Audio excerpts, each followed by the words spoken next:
Anil अंबानीच्या Reliance ग्रुपची 1,452 कोटीची मालमत्ता जप्त.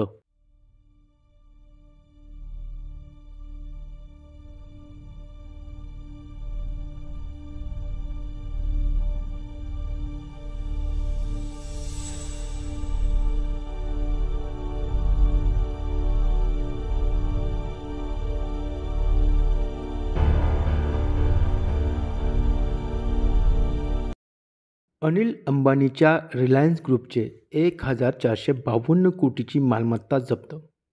नवी दिल्ली.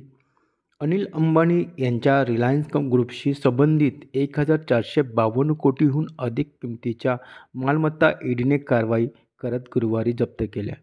ईडीने म्हटले की नवी मुंबईतील धीरूभाई अंबानी नॉलेज सिटी आणि मिलेनियम बिझनेस पार्कमधील अनेक इमारती तसेच पुणे, चेन्नई व भुवनेश्वर येथील भूखंड इमारती जप्त करण्यासाठी तात्पुरता आदेश जारी करण्यात आला आहे.